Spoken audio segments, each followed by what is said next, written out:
Welcome, welcome, welcome to the Blueprint, a Project Stand podcast. Today on the pod, we have me, Leon Hughes Watkins, founder of Project Stand. So I will be one of the co-hosts today. And joining me today is Keandra Bills Freeman. Hello. She is our Project Stand coordinator and just recently joined us, and we're so happy to have her as a co-pod co-host today. But what we're really excited about is that we have this amazing, phenomenal young lady with us, Zoe Bambara Daniels.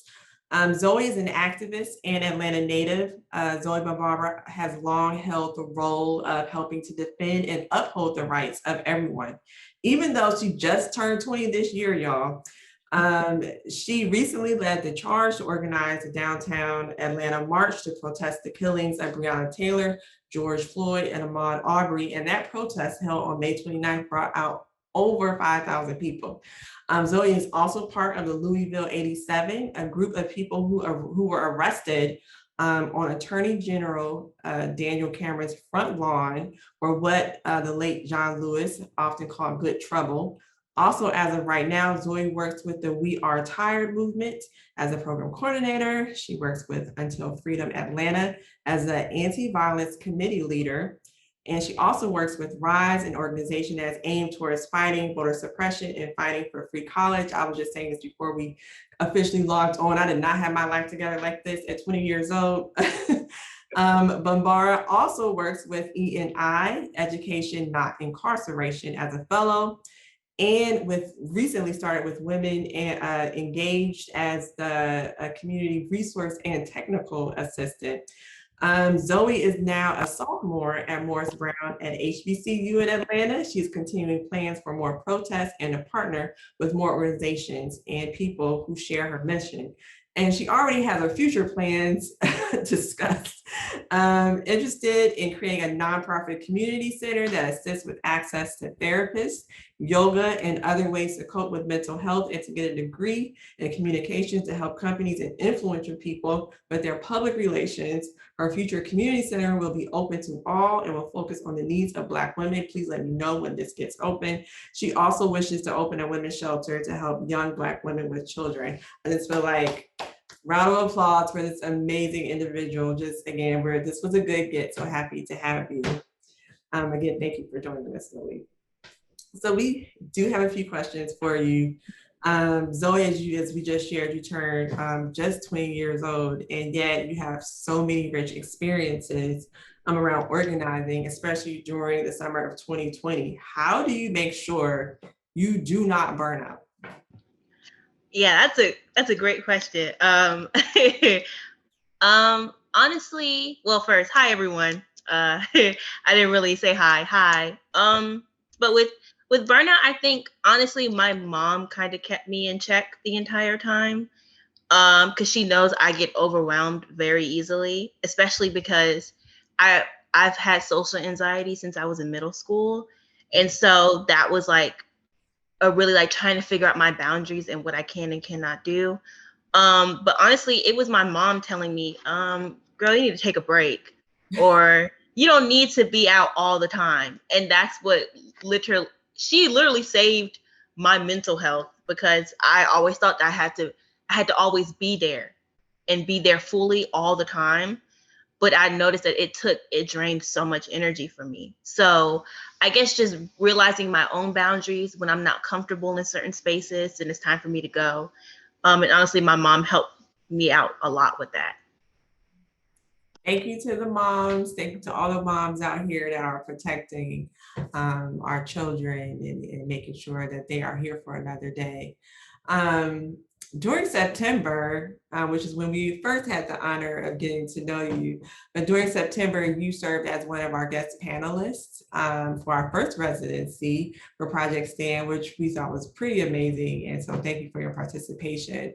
One of the things you mentioned, so this is kind of dovetailing off of what you just said, one of the things you mentioned was about being taught how to protect yourself. It's okay not to share everything. But in the age of social media, how do you create those kinds of safeguards for yourself?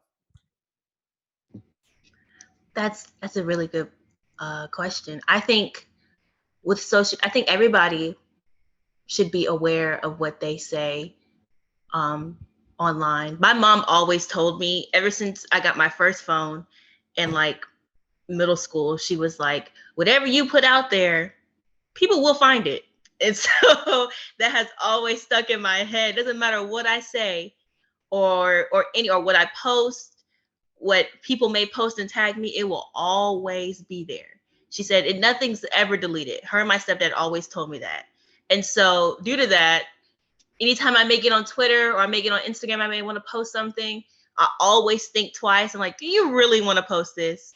In 5 years, will you be embarrassed by this? So I kind of like, I always double check my stuff anyway. I think I'm an overthinker and an overanalyzer. So I always go back and forth with myself anyway. But that's also helped me protect myself and not letting people have too much access to me, because people don't need to know everything. My family knows what they need to know. My friends, I go to my friends about everything. Other people who I don't know, who don't who may not respect my boundaries and things I may not want to share, those are not the people that I want to, give stuff to. It's my friends and family who reciprocate that energy and who always validate all of my experiences. That's who I'm going to want to tell everything to. So it's just finding people who respect your boundaries um and yeah, just finding people who just respect you. That's why I don't share everything, because people have no loyalty towards me. I can say something to somebody and they'll be like, "Ooh, that was good," and now I thought we were cool, but now it's blasted everywhere, and I'm like, "Dang, people don't owe you," but I can't get people don't owe you loyalty. So that's kind of that's what I tell myself whenever I'm interviewing or just talking to people casually. If I'm doing like voter registration, whatever, I always keep it to a minimum. Wow. Like, people don't owe you loyalty. If y'all didn't hear that, we just said it for the people in the back seats. Um, if I could follow up on that though, like, are you and your friends like having more conversations? Do you feel like there's more conversations about protecting yourself and the impact of social media? We're hearing all these reports coming out about, women and young girls in particular experiencing a lot of negative experiences with being on social media platforms. So, and thinking about you being an organizer, are you and your friends is there conversations around this now? With my friends, or even just like organizers that I've like worked with, or we may follow each other, people don't really post as much, like for example, or take social media as seriously. Like I have my best friend, she deletes her Instagram probably every 2 weeks. Like anytime I'm about to go and send her something, her account is disabled. And like again, and now I gotta screenshot stuff and send it to you because you didn't want to, like, she's like, Zoe, I'm social media out. Like I can't. It's time for me to delete Instagram. That's what she tells me when she calls me. Like she knows her limits. I think people now, especially if you grew up with social media, you know, when it's time to log off and kind of just come to yourself. I have a cousin who like loves social media, but it's rare it's downloaded. Like I have to ask her, you haven't looked at my DM for a while. Do you have Instagram? And she's like, no, I deleted it for a month.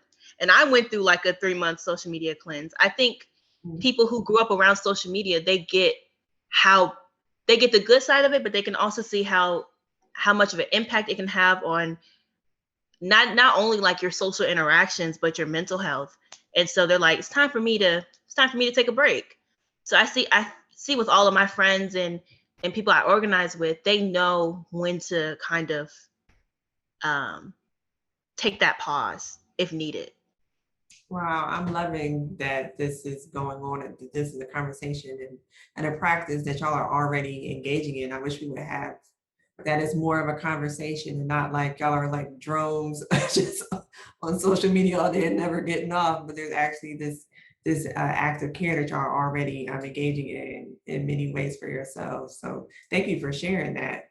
My next question for you, you mentioned that you're a sophomore at Morris Brown University.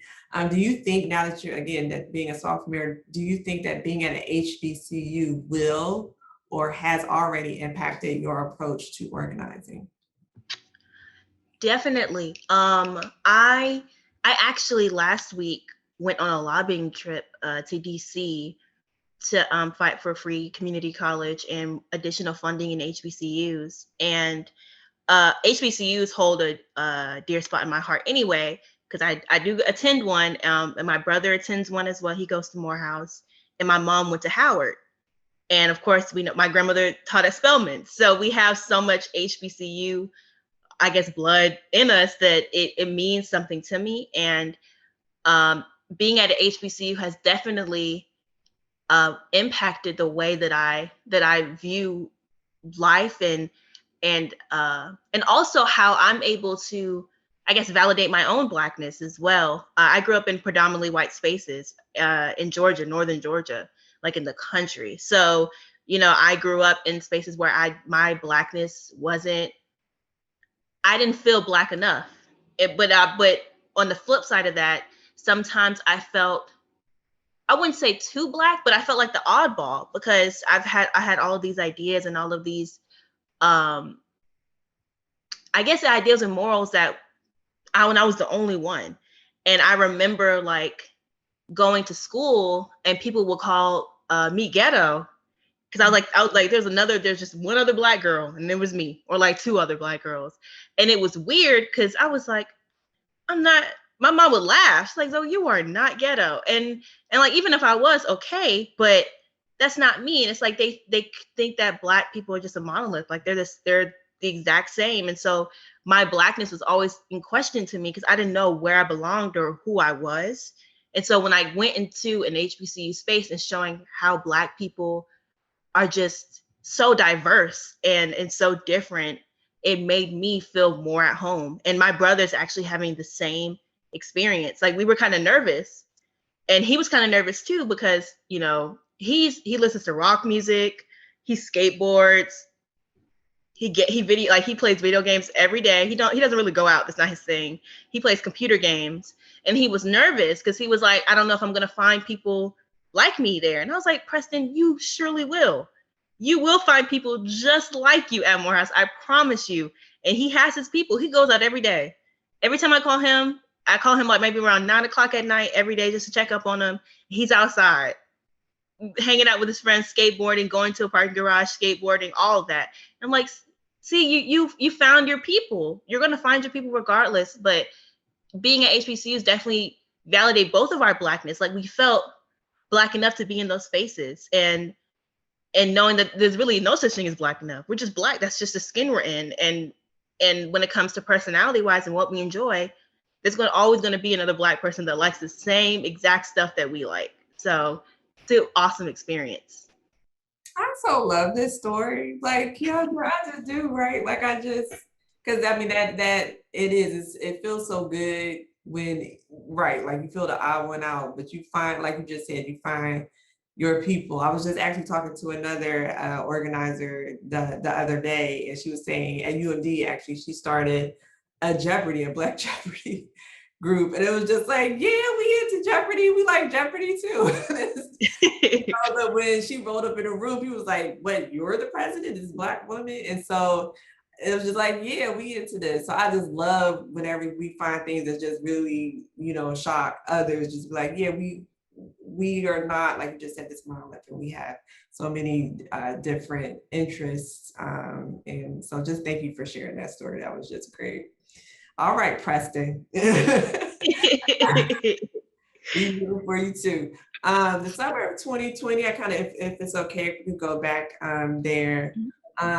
You already know it gained, what happened in summer 2020 gained international attention with the uprisings speaking against the murders of Breonna, Ahmaud, and George. And you were out there engaging in that direct action.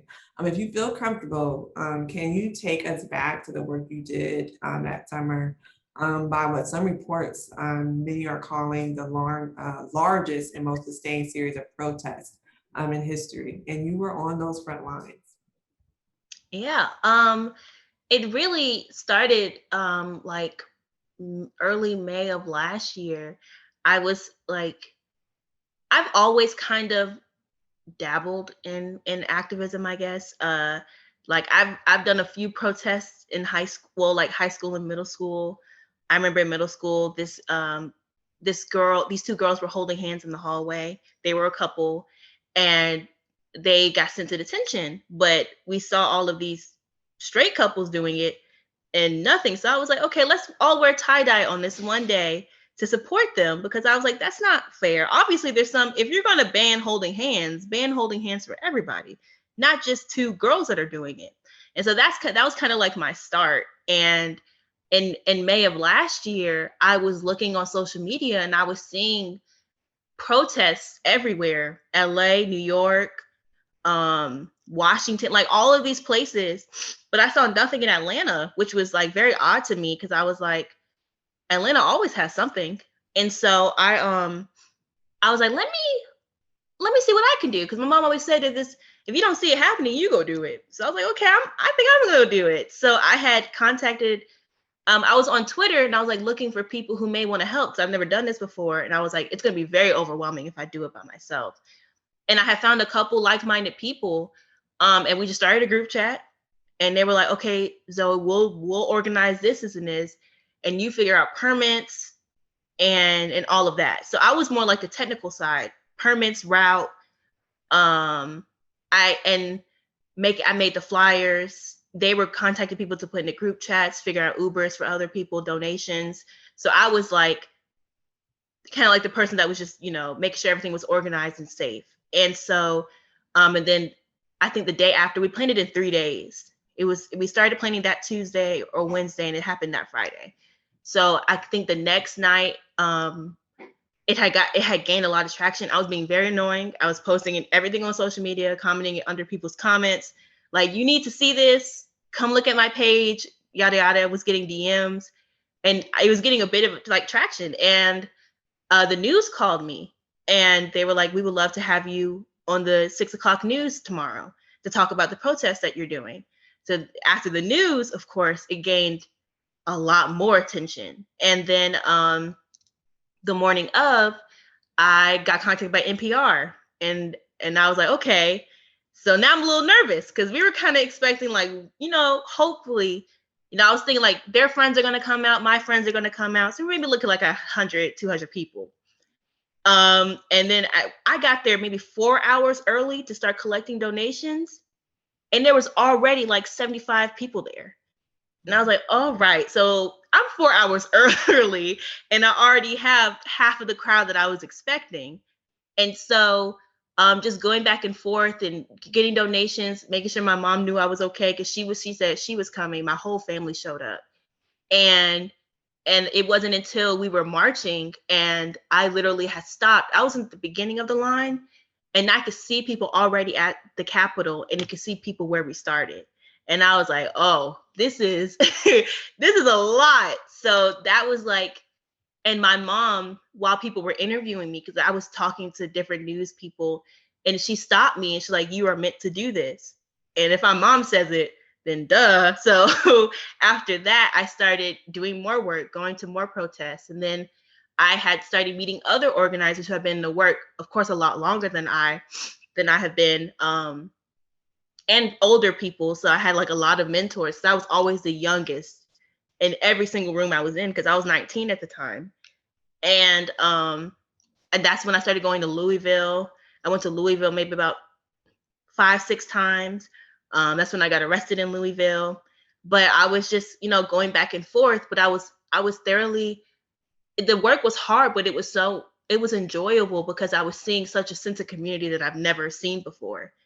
Like I said, I grew up in like predominantly white spaces, but to see all of these Black people coming together with same ideals and wanting the same thing and wanting to do it together was just beautiful for me to see. And so that's why I continue doing the work. Wow, that's just, I'm loving it again.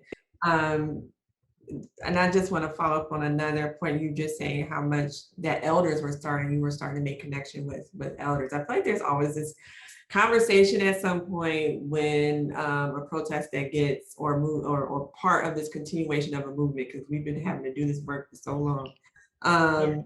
where it's always this conversation that ends up happening with the intergenerations.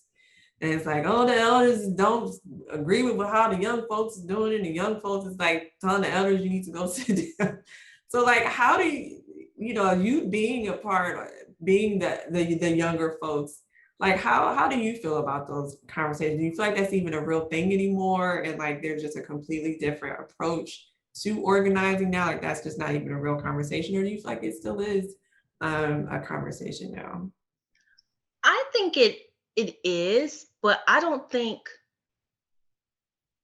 it always has been. And not even just elders, but just between people in the work, because there's different ideals on how things should move forward. People have different opinions. People have different journeys that they want to take to liberation. And who am I to say that yours is wrong? And who am I to say that mine is right? It's just what we both think. And so the elders that I have met, and just people in general, like who are just older than me, have a few years on me. Cause like I said, I was always the youngest in every single room I was in. But they have always been very um inspiring and hands-on with me, and especially about some of the stuff that I really cared about. I remember I was in a I had the pleasure of meeting, well, it was via Zoom, but it was like the elders that had worked with Dr. Martin Luther King. And they were, I know somebody had went up and asked a question, and they were asking, how do you what would you tell women who are doing the work now how to have a seat at the table, because we're still kind of struggling with that. And one of the elders, she was like, y'all still going through that?" And it was kind of like, but she gave us the breakdown how women pretty much led every movement. They just didn't get the recognition. But women, if you saw a man doing whatever on the streets, whatever, a woman planned that. A Mm. woman was back there with a whole bunch of other women, and they walked through and wrote through everything. And so having that meant so much to me, because of course these are two different generations, but knowing that she believed in us so much to tell us that don't let stuff like that get to you, because you're doing the work and people will know who you are. And so that was like the main, because that's what I struggled with too, because being a a young person but also being a woman, people tend to ignore your parts of your identity. But it's like those are two things that I am a Black woman. I can't separate the two. So I can't be in some certain spaces and not bring up all of my identities. That's not fair to me. But I think overall people are respectful of how people want to go different routes. But I don't think it's ever been like a big issue. Just people just different opinions. Mm. Thank you, Zoe. I said enough. I'm going to pass it on to Keandra. Thank you so much for those responses. Yeah, thank you so much. I think the intergenerational part of movement work and community building is very, very important. And I think I'm so happy to hear that, that this generation is embracing that, and all generations are coming together for a shared vision of a world that we want to see, right? So thank you for that. And thinking about that, it really makes me think about like legacy. Especially you mentioned your mom several times in this conversation about how she's been such a big influence in your life and encouraged you to do this work and to participate in creating that vision for a new world. And I also, I would be remiss if I didn't talk about the legacy of your grandmother, Toni K. Bambara. And I'm just wondering how you navigate being the heir to this phenomenal social activist, author, professor, filmmaker, and on and on and on, and brilliant human being in general. And what role that her legacy and the legacy of even your mother has played in your life. Really, both of them have, because I never met my grandmother, but everything I learned about her is through my mom. And of course, her writings and her archives at Spelman. And that's how I got to know my grandmother. But they have definitely molded my work, because I'm so open because of them, open to learning new things, not uncomfortable with ideas that just may seem, we grow up to think that they're out of the ordinary or just not right, like abolition and things like that, they made me more comfortable with being uncomfortable. I think that's the that's the best way to say it. And also just embracing other people. Because my mom always tells me, like, Zoe, you're a little mean. So when people come to you with different ideas, you can't be so mean. And I'm like, okay, I'll work on it. But I'm thankful that she always told me that. So because when people come to me with more, I'm just more open now. I'm more open-minded to hear what other people have to say and not being so stuck, I guess, in my ego and what I may think is right, but listening to what other people have to say. And I've learned so much because of that. And with my grandmother's legacy, I don't think I would be here I would be here without her. Even with just her name holds a lot of weight and gets me into spaces that I never thought I would be able to get into. But also me being able to live up to those expectations is amazing, because I always get, your grandmother will be so proud of you. And that always makes me happy, because of course she wasn't able to say that to me, but for her friends, people she's mentored and other people like that to say that to me, it makes me, like, my heart melt. I'm like, I feel like I'm doing something right. And it doesn't affect me. It doesn't make me mad or anything to be compared, because that's a wonderful person to be compared to. That's amazing to be compared to. I don't mind it one bit. Like, but also I think because I grew up with my mom telling me, just remember, you're Zoe, and you don't have to be Grandma Tony, but you can definitely learn from her and continue the work and keep her name alive. And so my mom has always made me know that I'm my own person, but it's okay to continue that legacy, which has helped me a lot in forming my own person and being so comfortable with being me. Yeah, I love that. Yeah, I think your mom saying, you can be who you are and don't have to, but be informed and definitely encouraged by that legacy, but don't be intimidated. Wonderful too. So you mentioned Spelman Archives, and as we are here at Project Stand very much interested in the archives, we're curious, what is your relationship to the archives generally? Not just your grandmother's, but your grandmother's and other archives, other archival repositories or approaches, and how does it inform your work? Yeah. Honestly, my grandmother's papers were really that's when archives, the word kind of came into my head, because I've always, because I think my mom donated her papers right before I was born. And so we would always go to Spelman whenever my mom would be working on something regarding my grandmother or whatever. She would tag me along, and I would go to Spelman with her and search through those papers. And it's always been amazing, because I had such always had such a connection to them, because that's when I got to see her handwriting for the first time. I got to hear her voice for the first time through the archives and things like that. Like, that's something that is very special to me, because out of all my grandparents, I only met one. My dad's mom. That's the only grandparent that I've ever met. And so to have that connection to another grandparent meant a lot to me, because I didn't have that connection before, besides my dad's mom. And so that was kind of like, those archives was definitely like the first, really the first archives that I've ever got to experience for real. And they always, of course, hold such a special place in my heart, because that's family. That's me seeing me on paper. Because my mom tells me I remind her of my grandmother in so many different ways. It's crazy. And I get to see it, and I get to go, and just by the way she made talk and how sarcastic she was, and how she would just tell all of these stories that may not be true all the time. She'll stretch the truth just a little bit. But I'm like, that sounds like me. Because my mom would be like, Zoe, did that really happen? I don't know, made it sound good. You were entertained. So it's like, I have those moments, and I get to see it, and I get to live it with her, and with my mom, reliving those memories. And I'm happy I'm able to, I guess, yeah, I'm able to see my lineage and how much, even though I never met her, how much I am her. So it's really awesome to be able to see that. Was there anything in particular in the archive that is like your favorite thing to go back to or really sparked something in you when you saw it for the first time? Yeah, I want to say there was a letter. I think it was a letter from Spike Lee or to Spike Lee that I really liked, and there was one letter, and I don't know who the other author was.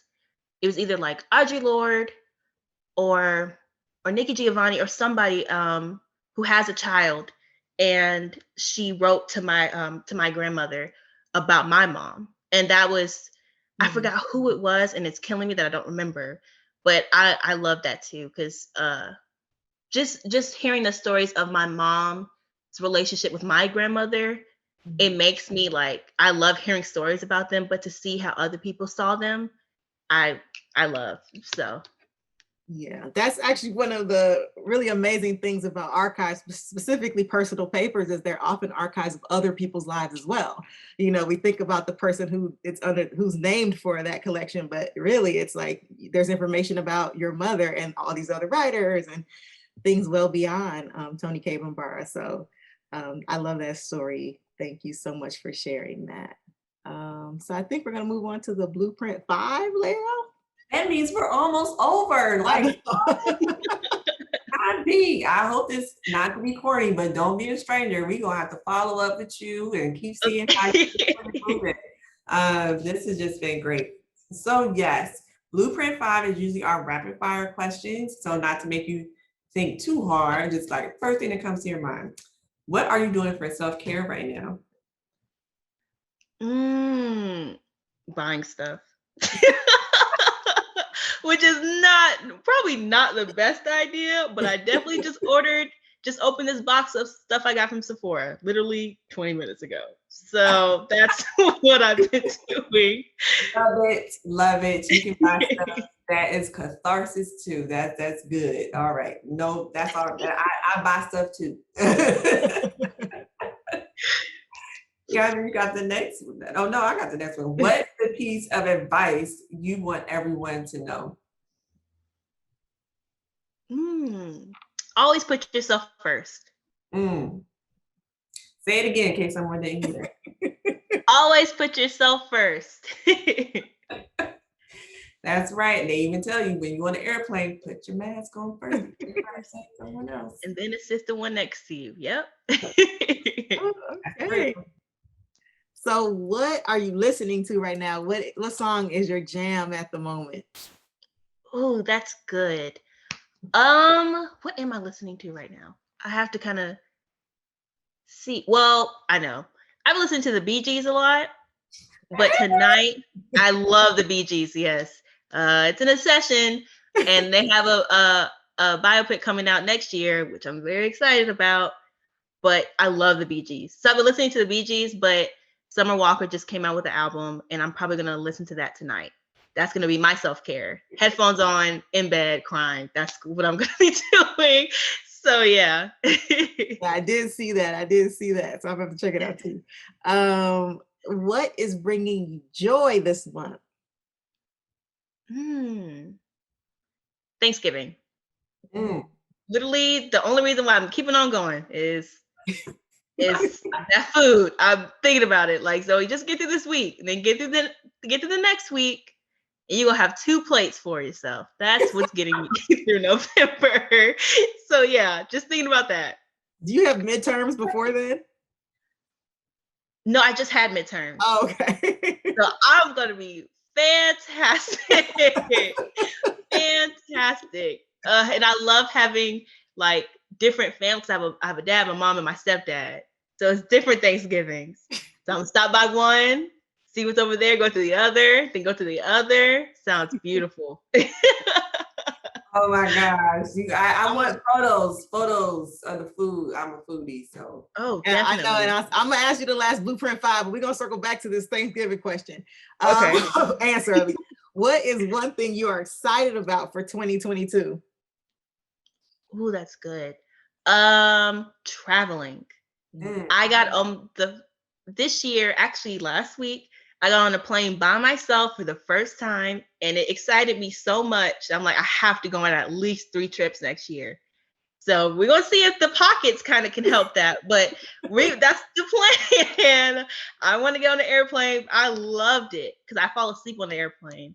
I loved it. So that's my plan is, well, that's what I'm excited for because I'm gonna go somewhere. Don't know what it is, but yeah. Well, if you end up coming back to DC, let us know because we're here. Yes. Oh, I'm coming back to DC. That's happening. Yes. I didn't get to go to any museum. I'm going to DC. We're going to help you plan that. You're going to go to 3 places, just like you said, in 2022. I am. Thank you. I am. 3 places. Yep. So what I wanted to ask you on the Thanksgiving question, what's your favorite thing on the plate? Oh. And it's crazy, at my job, that was an icebreaker. Like, what is one side I can't live without? But I think mac and cheese is like a given. So I didn't want to say mac and cheese. I said dressing. I love dressing because I don't really like turkey. I don't like turkey. I don't like meat or anything, so I don't really care. It's the yams, the mac and cheese, the dressing, the greens, and cranberry sauce for me. But dressing, if there's no dressing there, I'm not coming. You won't see me there. Or cornbread. There's no cornbread, you will definitely not see me. So always like send me the menu in advance. Yes, I need to know because some people do like crab boils and stuff for Thanksgiving. I'm definitely not coming. That's not what I waited all November for with some crab legs. No. Definitely not. The crab legs. Oh, all right now. I'm like you. I'm down for the sides. Like, I mean, the meat's cool, but I'm down for the sides. I live for the sides. And mac and cheese. That's my heart right there. Yes.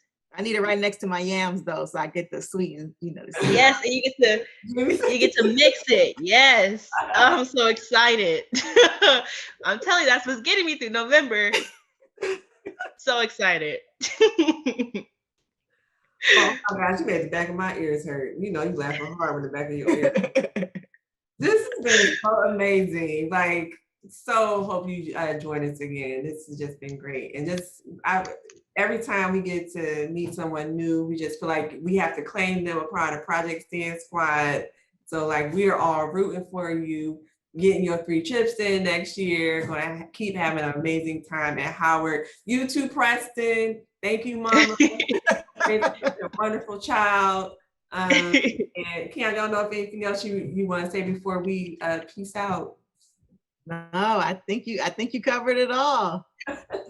Well, thank you, Zoe. See you on the other side. Of course. Thank you, guys. Bye.